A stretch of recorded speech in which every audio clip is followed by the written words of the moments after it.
What's up, everybody? Welcome into another episode of Clutch Scoops. As usual, Tomer Azarly here with my partner, Brett Siegel. Brett, how you doing, buddy? We got 10 days left in the regular season, and there's a lot happening. There's no defense in the NBA last night, which is okay. Points. We like seeing points.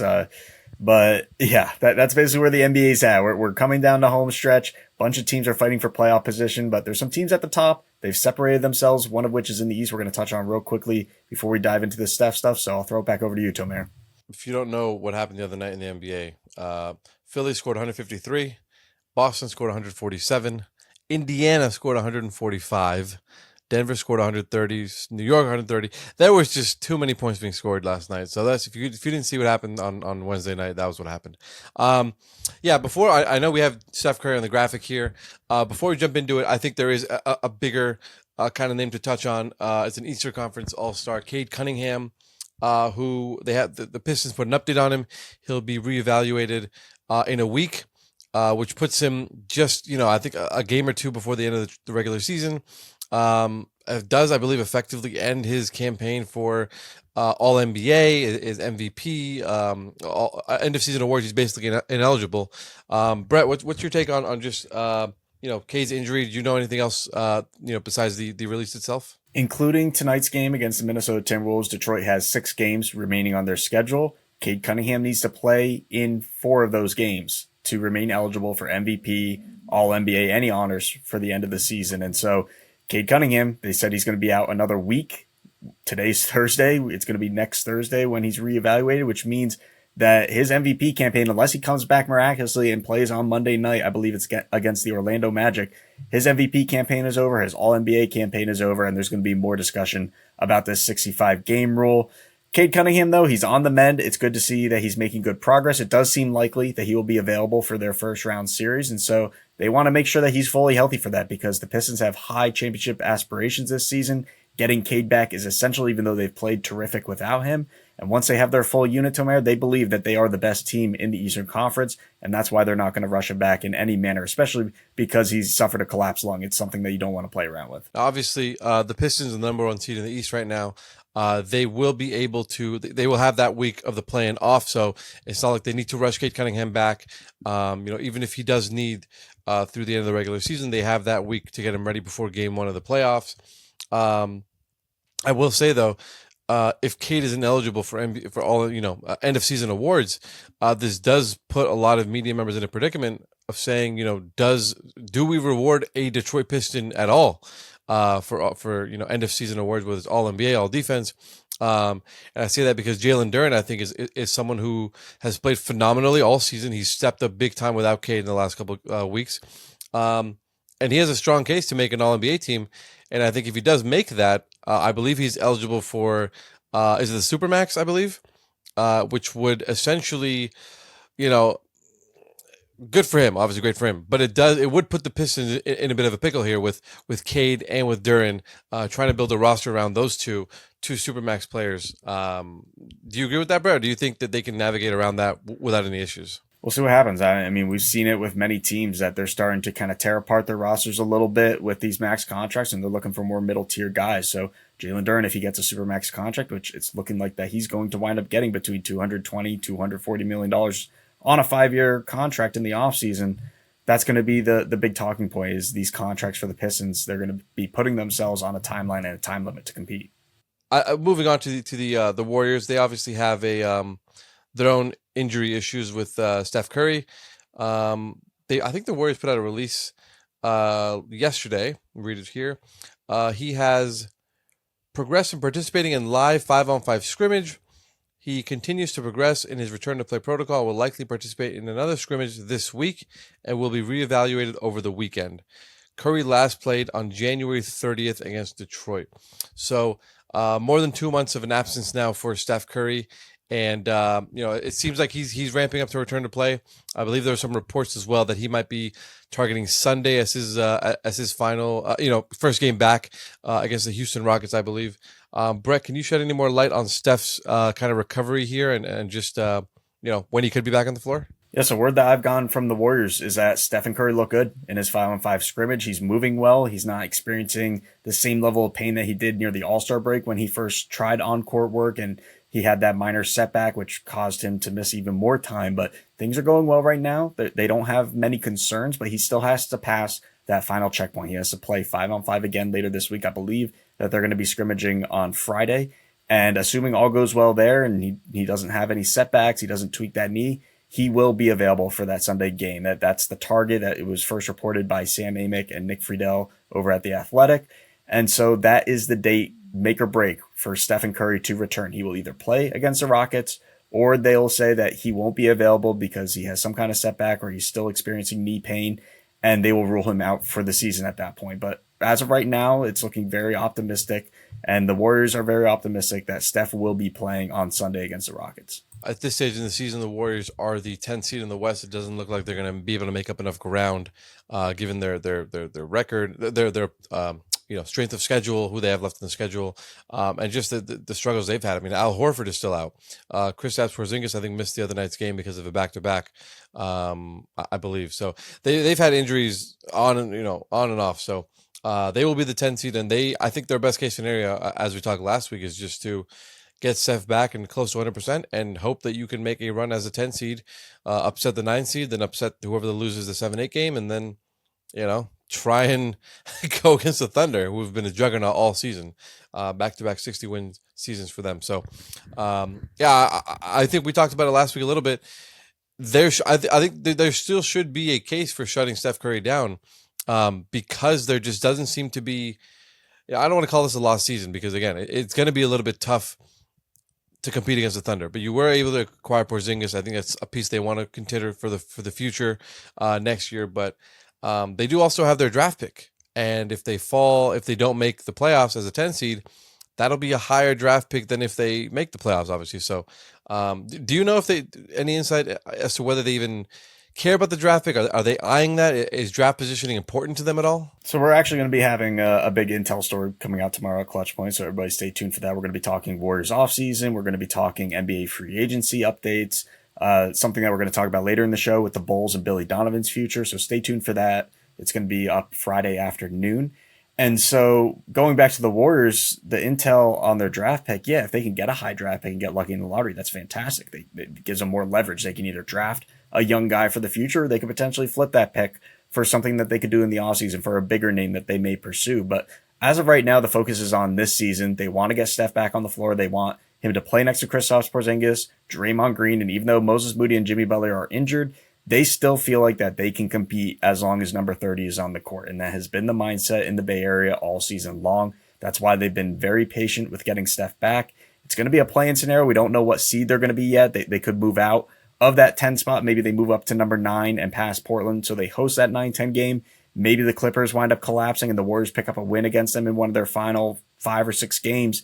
And maybe they have a chance to get the 8 seed, which would be even better for the Warriors' chances of making the playoffs there. So they're just going one game at a time, and they want to try to compete in every game. I thought that they did a pretty good job the other night against the Spurs, given the amount of guys that they had. I mean, you had Leons, who's a two-way player for them, shooting free throws with his left hand because his right wrist is injured. And that just goes to show how many injuries this team has been dealing with. So they're just going one day at a time, Tomer. They're trying to get everybody healthy back on the floor, including Al Horford, who is still a little bit away. He's not on the same trajectory as Steph. I don't think that he's going to play again this regular season, but we'll wait and see how his calf is doing. He's going to be reevaluated on a week-to-week basis, and they'll go from there. So we'll see what happens, but all signs right now point to Steph making his return on Sunday against the Houston Rockets. Moving on to our second topic of the day, which is LeBron James' future. Good buddy Dave McMenamin, sharpshooter on the court. Tough to guard. Dave put out a piece the other day about LeBron James and what his future could look like, whether it's with the Lakers, whether it's with another franchise. The Cleveland Cavaliers have also been rumored. A third possible stint for him there. I think that's been one of the most discussed about, at least maybe behind the scenes. Just where will LeBron go? What would he end up doing? I think a lot of that kind of stemmed from some of the early season, I don't want to say struggles, but the Lakers weren't playing up to their potential. And since Luka Doncic is taking his game to another level, LeBron is kind of taking that backseat as a third option behind Reeves and Luka. The Lakers have seen like an absolute juggernaut. I mean, they're 50-26 right now, back-to-back 50-win seasons with a new head coach, 9-1 their last 10 games. They're not going to catch the Spurs for the second seed, but they have a game and a half lead on Denver. for that 3 seed. So, excuse me, the Lakers look like a team that's, if they can put together a deep playoff run here, could LeBron choose to stay for another year? Could he retire potentially? Like, what do we think LeBron ends up doing this summer, Brett? So there's a lot of talk about what LeBron could do. This has been the talk, Tomer, since last offseason when we were at Summer League. We were talking about, could he retire? Is this going to be his final year with the Lakers? Could he possibly join the Warriors? That's been a topic of discussion for the last 2.5 years. The Warriors have tried to trade for him multiple times at the deadline, and that never happened. LeBron and Rich Paul have made it very clear that they will not be waiving their no trade clause over the years, and so that's why he has remained a Laker. He's in the final year of his contract. He's going to be entering unrestricted free agency. And so he's going to have options of what he wants to do. Will he retire? Will he come back for year 24? Who will that be with? Could it be a smaller contract with the Warriors? Could it be a smaller contract with a contending team like Denver, given his relationship with Nikola Jokic and his agent? Will he go back to Cleveland, which is the overarching belief of everybody I talk with? No matter who you try to touch base with about LeBron, it always winds up going to conversations about the Cavs. It would be a full circle moment. He began his career there. He's from there. It would be his third and final stint there to try to win a championship.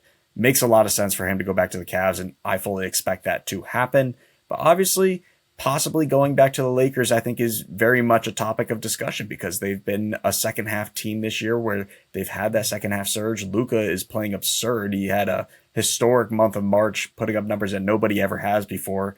And I believe he just won Player of the Month as well. So Luka Doncic playing at a high level. The Lakers are going to get the 3 seed in the West. If they go on a deep playoff run, maybe they upset the Thunder or the Spurs. If they find their way into the NBA Finals, perhaps, could that kind of coerce LeBron to come back? And I think that the answer is absolutely yes, because he's in Southern California. He's been there for the last 7 to 8 years. His family's there, and he's built up a lot of business there. Do you really want to leave all that and go somewhere else for maybe 1 or 2 years to finish your career? So very much a talking point. The one other thing I do want to say about LeBron, Tomer, and this isn't necessarily reporting, it's just my feeling and talking with other people around the league, is that if the Lakers do go on that magical run and they go to the NBA Finals and they somehow win the Larry O'Brien trophy, I think that would be it for LeBron. I think that he would retire on a high note, go out as a champion. So I think that's just something to kind of keep an eye on and keep in the back of our minds. LeBron retiring after winning a championship, that would be pretty much the perfect ending with the Lakers. To echo a lot of what you said, Cleveland just seems to be the most likely destination for him next year. I think they've also positioned themselves to be a player for him and also be a contender of the Eastern Conference, trading for a guy like Donovan Mitchell years ago, now trading for James Harden, who I know LeBron James is close with. They have that core of Evan Mobley and Jared Allen, so they have pieces that if they want to, they can move around and make moves around them. But you kind of can plug LeBron into any situation, and if LeBron is willing to take a bit of a pay cut, or you can kind of, via the cap machinations, do the signings according, in the best order possible, you could sign James after because you traded for him. James Harden, that is, because you traded for him. You could use his bird rights to sign him after. So there's a good chance, that if LeBron does choose Cleveland, that is a very, very, heavy title favorite next year, with Donovan Mitchell, James Harden, LeBron there. Who knows? I know they were also trying to pull off a Giannis trade somehow at the deadline, and obviously that proved a lot more difficult than we thought. But there's potential out there for them to be a very good team next year. So if LeBron does choose them, if Cleveland goes far this year, maybe that may weigh on LeBron. Maybe he would be enticed to go home and make a run with his home team. So I'd be very curious to see what happens there. But like you said, I think all the talk right now has been about LeBron returning home to Cleveland and being able to close out his career with one final chapter at home. And right now, I just see two scenarios, honestly. We'll get into a lot of LeBron stuff. There will be a lot of talk in the offseason, a lot more parties possibly pursuing him. But I just see two options right now to marry, or three, honestly. The first is he either retires. The second is he either goes back to the Lakers. Or the third is he goes to the Cavs. All the talk of him going to the Warriors, I think, has just been talk over the years. I do not see that being a scenario whatsoever. And especially given the Warriors roster cap situation, they're going to have to re-sign Porzingis. They may restructure Draymond Green's contract. They have to deal with two guys on basically dead money for more than half the year, and Jimmy Butler and Moses Moody. They're going to have to try to navigate that while also pursuing other star talent to surround Curry with. I don't see LeBron taking a pay cut to join that scenario. If he does take a pay cut, it's going to be to go back to the East, to join the Cavs, especially if they do go after Giannis, because there is a scenario where they could get in those sweepstakes, trade for Giannis, and also add LeBron. the best offseason any team may have ever had. Getting Giannis and LeBron on the same team the same year they also got James Harden would be phenomenal. Moving on to our third topic, and that is a very the Bulls have been busy of late. They've been in the news quite a little bit. I think we'll start with last week. There were reports that, I think you reported yourself that Billy Donovan, should the UNC job be offered to him, the University of North Carolina head coaching for men's basketball, if that is offered to him, he would strongly consider taking it. This is after a couple of years here with the Bulls where, they've just been mediocre. They haven't been bad enough to tank. They haven't been good enough to be a playoff team or even a contending team. And so I think that there are a lot of questions surrounding the Bulls with regards to Billy Donovan.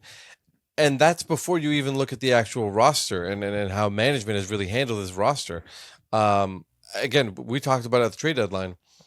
What were the Bulls doing? I mean, they basically just, swapped guards with other teams, got expiring contracts in Anthony Simons and Colin Sexton, and traded away two guys who are excelling right now. Kobe White in Charlotte has helped that team off the bench be phenomenal.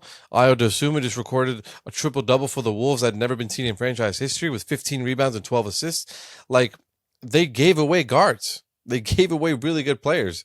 And so, between that, the Billy Donovan stuff, the roster construction, with our Arturas Karnisovas, what he's been doing, and we haven't talked about the Jaden Ivey part. That whole mess. I'm very curious what the Bulls are going to do, what they're even going to look like in 2, 3, 4 months. Well, the Jaden Ivey stuff, hopefully that he's getting the help that he needs if he needs it, and there's people surrounding him at this moment, because it's not a good scenario at all when any type of player, any athlete goes on Instagram Live and is ranting about the stuff that he was. So hopefully if he needs help, he's getting in. We'll see what happens with the rest of his career there. As far as the Bulls and their roster construction, they have a lot of decisions to make because Josh Giddey is a fantastic player, borderline all-star level talent for that team. They hope that Matas Buzelis can get to that level, and he looks like that he's on the right path right now. But everybody else on that roster, there's really no place for them. Like, they're good players. Colin Sexton is a good player, but is he going to be a foundational piece for the Chicago Bulls moving forward, given that he's been in the league for 7, 8, 9 years now, and he's kind of reaching the peak of his career, the prime years of his career? Will he be back? Trey Jones is another guard. Do you look to keep him around long term? So lots of decisions to be made here. Obviously, we mentioned it, possible executive changes coming to the Bulls. Will Karnisovas be back in Chicago? Will Jerry Reinsdorf look to make moves there?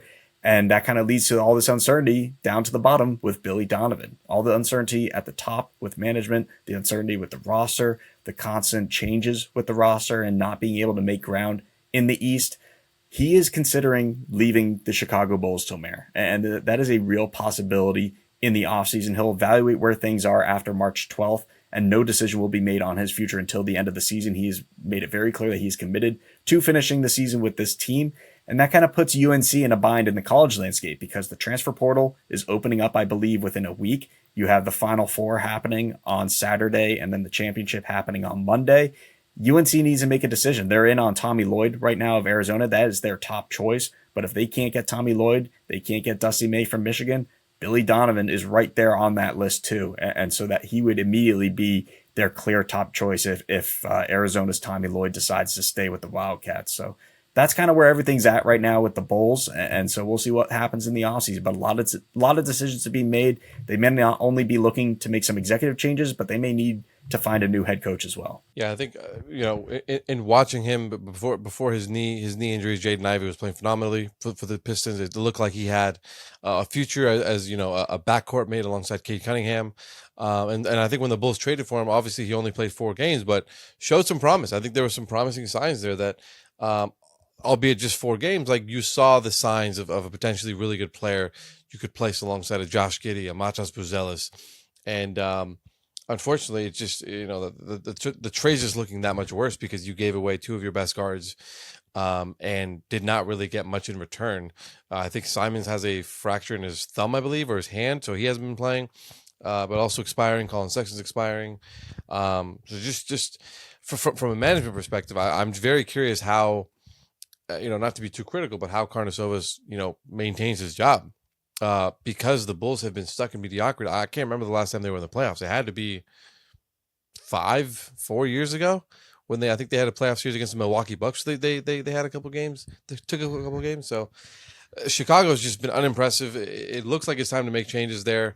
And I think if you are going to make a front office change, or if you're going to have Billy Donovan walk out, usually you see a new GM or a new president kind of hire their own coach when they come in. So this might be a kind of good simultaneous timing here for the Bulls to maybe do a full, just refresh the whole front office, the whole coaching staff, and try to, work your way back into contention. I mean, this is a storied franchise that has been really, really bad and irrelevant for a couple of years here. So, I mean, you look at that Bulls logo, you know exactly where it's from. You know exactly the players you're thinking about. So, would love to see them get back into contention, but just a number of just unfortunate things. Like I mean, I think it was Joe Cowley who reported it from the Chicago Sun-Times that, even before the trade, there were reports that Ivy was like a preacher, and then he questioned them about certain things, questioned reporters about certain, things that you probably don't need to talk about at all. So Chicago just had a myriad of unfortunate, things happen here, and it might be time for just a complete refresh from coaching staff to front office. It might just be for the best. Moving on to our next topic, which is tanking, as I'm sure everyone has loved seeing. We got some tanking, what would you call them? Scenarios or potential options that the NBA is weighing last week or early this week. I think ESPN reported 3 different scenarios that the NBA is weighing. They're all very complicated. They're all kind of bad. Just to be, straightforward, they're not good. And I think, part of me believes those 3 scenarios were released with that much detail just to get everyone's take on how they feel about it, see which ones fans are responding best to, which ones media responding well to, which ones they hate, and they'll kind of make like combine all the responses and see what they can find from there. Brett, I know we've talked about tanking scenarios and how to avoid that. What was your take on all that? Did you like any of the scenarios at all?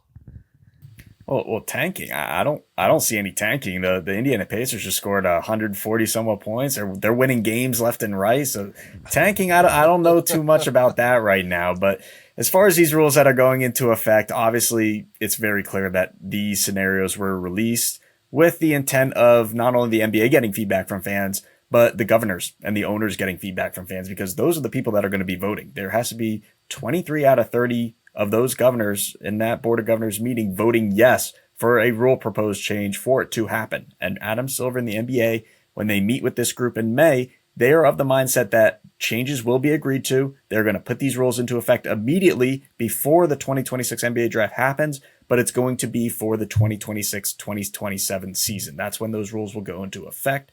And obviously there's going to be some massive changes. The one big change that I keep hearing that is almost a given at this point is that the lottery will be expanding. It won't just be 14 teams anymore. It's going to be involving those play-in teams as well, including the ones that make the playoffs as the 7 and 8 seed. They will be involved in the lottery. It's just a matter of what these odds look like. Are they going to completely flatten the odds and say every team has like a 7 or 8% chance to get the top pick?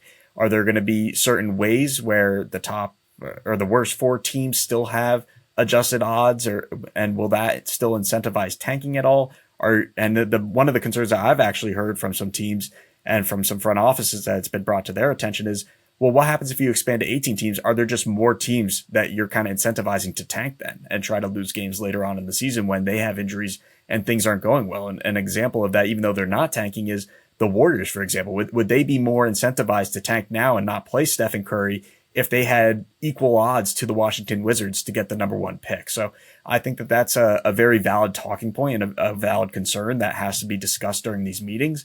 And we'll see what happens. There's going to be some changes. Everybody's just going to have to adapt with the times. And it does seem like that the NBA has made it very clear that change is necessary at this point to kind of get rid of all these tanking problems around the league. But I'm just going to say it, Tamir, I don't see any way in which you get rid of tanking, because even before this new draft format, this lottery format, teams still tanked. They still gave up late in the year. This has been around for the last 2-3 decades, and there's just really no way to stop it. You look at every professional sport, teams give up at some point, and it's for the betterment of their future.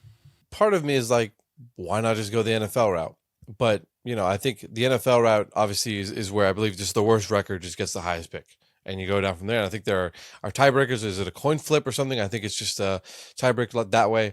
Pretty simple, not that complicated. They do have a bunch of rounds though. They have, I think, what, 7 or 8 rounds, I think, for the NFL draft. So, um, you know, I don't know why that one isn't under consideration. I think what the WNBA does, which is where they combine 2 years worth of records, and they use that every 2 years to see, who has the worst record, and then they get the highest pick from there. Um, you know, those seem like the easiest scenarios to kind of deal with. So I'm not sure if the NBA was. I mean, like you said, I think the board of governors and the NBA league office as a whole wanted to see what fans thought about the proposals, but it just seems so complicated. It really doesn't seem like it needs to be that complicated. Like, just make it worse records and go from there. It seems like we're just overcomplicating something that's should be simple. Should be simple. I mean, teams like, again, they're tanking outright, but teams like the Jazz, teams like the Grizzlies, they don't really have avenues to land superstars outside of, the Jazz traded Rudy Gobert, Donovan Mitchell, and they had to be really bad until they could land Jaren Jackson Jr. So hopefully next year with Lauri Markkanen and Jaren Jackson, they're good. But I mean, the draft is a big part of some of these teams' real way of getting talent, and it seems like it should be easy, and yet for some reason it isn't. So I don't know. The best way to stop tanking, if they really want to stop it, is to go after the money. You have to hit the owners' pockets, and the way to do it is you take them out of the revenue share around the league. If there's a team that is clearly tanking, or they're not reaching an X amount of games or whatever, and they're resting guys, just take it out of their revenue, and we'll see how fast these owners and these front offices start playing their guys. Once you hit the pockets, that things shift for sure. I want to move on to our next topic. The MVP debate. This has been discussed heavily throughout, I don't know, the last 2-3 months. It feels like. I mean, I think Shea had a good hold on the MVP award with the Thunder start. I think they started 26-1, if I'm not mistaken. They were really good to start the year, and ever since then, I think Wemby and the Spurs have played better. Luka Doncic and the Lakers have played better. Nikola Jokic and the Nuggets, even though they've been kind of up and down, they're still a fourth seed. They still can get the third seed in the West despite their struggles and despite Nikola missing 16 games thus far. Let's just start with it. We have Luka. I think the Lakers have a really good case with their guy to get MVP. I think that when you look at the numbers, which I'll let you get into in a sec here, the Lakers have been, I mean, just worlds better with Luka on the floor. I don't even think that's a question. So what do you make of Luka's MVP case so far? As we'll kind of go one by one here. What do you make of Luka's MVP case for the Lakers? For all four of these guys, Wembanyama, Luka, Jokic, and SGA, I don't think that you can say anything bad about it. I think that it's just a matter of opinion of what matters more for these voters in their eyes, and kind of the growth that they've seen from these guys, because this is a whole year award. It's not just who was better during the first 25% of the season, who was better the last 25% of the season. Obviously, recency bias is going to play a role in this, but you have to look at the whole season. And so I think that that's going to factor in to how some of these people vote. Obviously, Luka Doncic, he has been the best scorer in the league all season. What he did in the month of March was historic. Wilt Chamberlain never did it. Michael Jordan never did it. LeBron, Kobe, Steph, none of these guys ever had the type of month that Luka Doncic just had. And so that has to be taken into account. So does the fact that he has single-handedly put the Lakers in a position to be the 3 seed when they were on the verge of being a play-in team in the West around the All-Star break. So that matters to me when I look at Luka Doncic's resume. When I look at this whole race to Omer, and there's going to be a lot of numbers here, people, so just buckle up. We're going to go list by list of some advanced metrics for all four of these candidates. We're talking SGA, Wemby, Jokic, and Luka. So let's start with what their projected win total is when these guys are on the floor. For SGA, the Thunder play like a 71-win team when he's on the court, and he adds 15 expected wins to them. And all these stats are coming from our friends over at Cleaning the Glass, advanced stats and metrics. So be sure to check that out if you have any question about these stats. But SGA, the Thunder play like a 71-win team when he's on the court. He adds 15 wins to their total. When Wembanyama, the Spurs play like a 73-win team when he's on the court with plus 32 expected wins. Jokic, 64-win team in Denver with a plus 36 expected wins. So his impact right there is a lot more than SGA and Wemby. And then Luka Doncic, when he plays, the Lakers are a 53 projected win team with plus 15 expected wins. Now, let's look at some of these other metrics because I think that plus minus is a big one that often goes unnoticed, Tomer, just because it's not as accessible as looking at these guys' scoring numbers or their rebounding numbers for voters. That they just want to vote quick. They don't want to dive into all these advanced metrics, but plus minus matters to me because that goes to show when you're on the court versus off the court, what is your impact like? And so Shai Gilgeous-Alexander, he has an average of plus 10.7 this season in plus minus, and he has plus 773 for the season. That only trails one guy, and it's Victor Wembanyama, who is plus 10.8 average on the season per game, and he is plus 779 for the season. That is the best plus minus in the NBA right now. And in third is Nikola Jokic. He's averaging plus 8.3 per game, and he is plus 620 for the season. What stands out about Luka is the plus minus, and I think this is why he's not being mentioned in the same space as Shea, Wemby, and Jokic. He is only plus 3.4 average per game this season and plus 191 for the season. And a lot of people could attribute that to, oh, well, his team's not as good as the other ones and he's single-handedly carrying his team. That's true. We saw it with James Harden with the Houston Rockets when he won MVP, where he was single-handedly carrying that team and he was responsible for everything that happened. When they lost, he was still having 40-point games, but that plus minus was still impacting him because they would lose by 15, 20 points, and that factors into it. But Luka Doncic, when you look at plus 191 versus Wembanyama plus 779, that's a really big difference for me, Tomer. And so that's why I'm looking at this argument of those three guys of Shea, Wemby, and Jokic. And when I look at the advanced metrics and I look at both sides of the floor, it's just really hard to ignore Wembanyama. I'm not saying that he's number one in my mind right now. I still think that Shea has a grasp on the MVP award, but it's a lot closer than people think. And especially when you watch the Spurs play, you just can't get your eye off of Victor Wembanyama on both sides of the court. When he doesn't have the ball, when guys aren't attacking him on defense, you're still watching what this guy does and you marvel at his talents. I think that it factor and that eye test plays a lot of weight in a lot of people's minds right now for this MVP award. Yeah, I mean, all great numbers there to look at. And I think when you look at the, Victor Wembanyama's case, we talked about it last week, but if there's a chance that the Thunder fall to the second seed, I mean, right now the Spurs are just 2 games back of the Thunder. If the Spurs grab the number 1 overall seed in the West, I believe they'd be the best. They'd have the best record in the league. Yeah, Detroit's at 55 wins, San Antonio 58. So if they were to surpass the Thunder, they'd have the best record in the West. That might be a shoo-in for MVP because when you consider the defensive side of the ball, as well as just what he does offensively, Nikola Jokic, you mentioned his plus minus. They're only a game and a half back of the Lakers right now. The Lakers play the Thunder twice. The Suns, who are trying to avoid, climbing in the standings, and the Warriors. So these are teams who have things to play for. The Lakers have played well of late, but there's a chance Denver could somehow surpass the Lakers. And then does Nikola's case get even better that way as a top 3 seed in the NBA? Cade Cunningham, I think, was a focal point for us in conversations a couple weeks ago. Unfortunately, that injury will more than likely take him out of contention, but he was, to me, a top 3 candidate by far. I don't even think it was close. Whether it was top 3. And so, Jaylen Brown, I think, was another guy that was mentioned. I think the return of Jason Tatum kind of hindered that a little bit. You see a much more balanced team. And I think overall Boston has just been a complete team all season. We've seen Peyton Pritchard go off. We've seen Derek White have big games on both ends of the floor. Neemias Queta has been great for them. So they've really been more of a team effort. So yeah, to me, like you mentioned, it's the cases for Wemby, for Shea, for Nikola. It really seems like it's down to those 3. And at that point, I don't think you can be upset with any one of those guys winning. It feels like there's no wrong answer in this case, given how phenomenal those 3 guys have been. I'm genuinely curious to see who ends up winning because this might really come down to the final couple of days of the season. I'm not sure when exactly voting is due, but this really might come down to the very, very end. So excited to see what that looks like going down the stretch here. Anything to add before we move on? I think that you spelled it out perfectly. I think that a lot of people are just waiting to cast their MVP ballots and their votes to see who wins the Western Conference and where the Lakers finish versus the Nuggets. I think that is going to really determine this race. Who finishes where in the standings?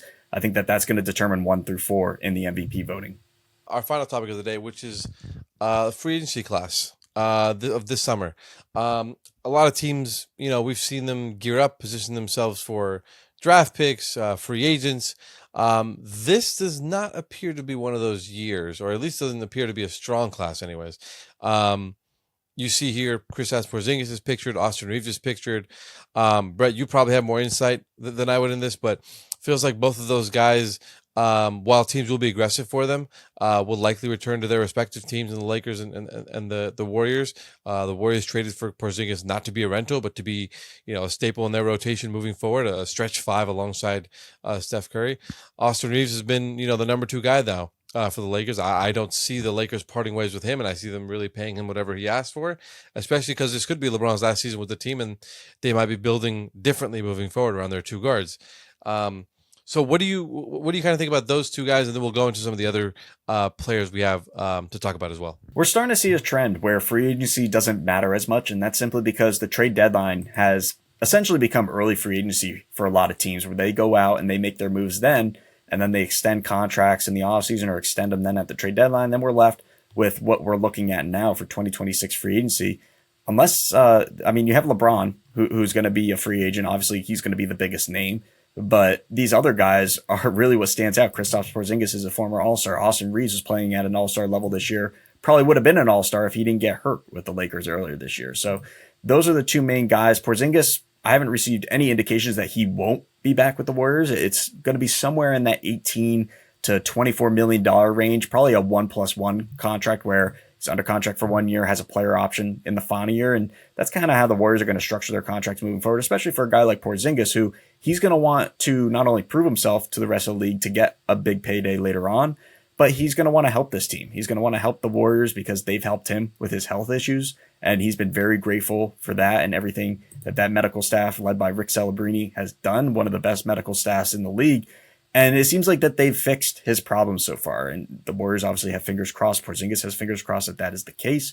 But all indications right now point to him being back with the Warriors on some kind of favorable contract for both sides, somewhere in the middle there. Austin Reeves, I would be absolutely shocked if he is not back with the Lakers. And we've seen reporting out there of other teams that may pursue him. I've seen the Utah Jazz being mentioned multiple times as a team that could pursue him. But the Lakers are prepared to offer him a massive deal. They have the cap room. They're going to spend it. They want him to be the number 2 option next to Luka. Those 2 have played really well together. So what are some of these other names that the Lakers could potentially go after? Well, they're going to be looking out on the wing. And I sound like a broken record, Tomer, because I feel like we've been saying this since the very first episode that they want wings, whether it's Trey Murphy, Herb Jones, other guys around the league that can do 2-way things on the wing. Well, there's already names that are coming up in conversations. We've heard Peyton Watson, who's going to be a restricted free agent that we don't know if Denver's going to be able to afford him yet. They may have to be forced to let him walk at this point. Tobias Harris is a veteran name that has come up, a 33-year-old playing really well with the Detroit Pistons. And I do want to mention for Tobias real quick, because there's a lot of Philly fans, a lot of other people that tend to just give him hate for no reason. I think that he's one of the best role players in the league, and the advanced stats will show that. Of all players in the NBA this season that are 33 years or older, Tobias Harris ranks second in plus minus. He is plus 298 this year. The only person he trails is somebody that you're familiar with, Tomer, Kawhi Leonard at plus 317. So goes to show you how impactful Tobias Harris can be, and we've seen what his leadership has done for the Detroit Pistons this year. So that's the second name to watch for the Lakers. The last one is Tari Eason. He will also be a free agent from the Houston Rockets. Whether or not they can afford to keep him, I think is going to be a very intriguing scenario there. So 3 early names to keep an eye on for the Lakers in what will be a pretty underwhelming market, but there's plenty of other names out there too, Tomer, and a lot of different scenarios that we can see play out. Before we go on to some other players, Victor Wembanyama has been ruled out tonight against the Clippers, which means this is his 16th missed game of the season, which means I believe this is it for him. The Spurs have 6 more games, so he has to play in the remaining 4. 4 more games. So, he's getting real close to that cutoff. I know it's a back-to-back for them, but one ankle sprain here or there, knock on wood, that might take him out of MVP talks entirely. I will say real quick, the one asterisk to that is he does get an extra game of eligibility since they played in the NBA Cup final. Oh, they do get that one? Counts towards it? I did not remember that. Okay, interesting. Going back to some of the other players, I know, the Clippers, part of the reason they traded a guy like Norman Powell is because I think they were a little scared of his free agency, what that would look like. I think coming off a career year last year, there were some talks about him getting $25-30 million a year. Miami traded for him. I think they knew what the situation was. They wanted to keep him there. You know, it's a bit, Miami's in a weird situation though, because they have Tyler Hero, who no one on the open market really wants to commit to that kind of deal. Bam Adebayo is obviously phenomenal, but they want to keep him and build around him. So can you replace a guy like Tyler Hero with Norman Powell? Do you even have interest in doing that? I'm kind of curious what a team like Miami does with Norman Powell. And then you mentioned some other guys around the league. I mean, what is Chris Middleton's situation with the Dallas Mavericks? That's one that I think is interesting, given that he's shown that he can be very productive, in the right opportunities, as maybe not a 1 or 2 option, but as a third option or even fourth option. He's played really well. I think he had a game where he had 8 or 9, maybe 10 threes a couple weeks ago with the Mavs. So what about those guys, Brett? What are we looking at with guys like Norm, with guys like Chris Middleton? Like, what do they do with those guys? And we'll have a lot more of this tomorrow, too, as we mentioned in our intel story on ClutchPoints, going to be dropping Friday afternoon. Definitely check that out for all the latest surrounding free agency. Talk about the Warriors, talk about potential coaching changes around the league with Billy Donovan, maybe something happening in Orlando as well with Jamal Mosley. So stay tuned for that. But Norman Powell, I think, is one of the more intriguing free agents this year, simply because of the things that you mentioned. The Clippers traded him away because they didn't want to deal with this contract situation. They didn't know what their long-term future was looking like either, because they still had James Harden and Kawhi Leonard at the time. So he joins Miami. He's in a featured role. And then the second half of the season, he's coming off the bench again. And that's not something that Norman Powell wants. He views himself as a starter in this league who can play at an all-star level, as we've seen over the last 2 years. And so he not only wants to be compensated as much, but he wants to be guaranteed that type of role on a team that he's going to be with. Can that be in Miami next to Tyler Hero? Maybe. Will he potentially keep them both? They can financially for a season, but after that, then they're going to have to start making some hard decisions. They're going to have to get rid of one of them, both of them maybe, and restart around Bam Adebayo. So this is kind of a wait and see game right now. There's not a lot of clarity simply because he is still extension eligible. They could wind up getting a deal done before free agency. So just something to kind of keep in the back of your mind for free agency, that if Norman Powell hits the open market, I think that there's going to be a lot of suitors out there, teams that may have been tanking this year, teams that were losing that want to be in a winning scenario next year. I think they would potentially be in the mix to get a guy like Norman Powell to be their letter A, letter B type scorer for their offense. So definitely a market to be had for Norman Powell if he hits the open market. Other guys, veteran CJ McCollum, he's in an expiring deal with the Atlanta Hawks.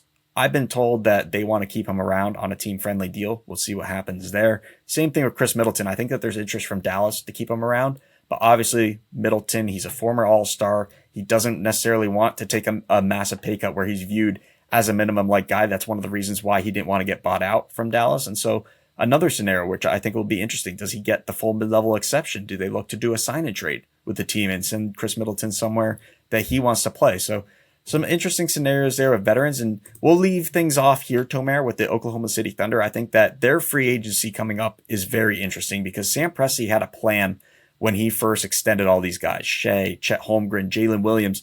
The goal was to remain in good cap standing with the current roster that they have while contending for championships.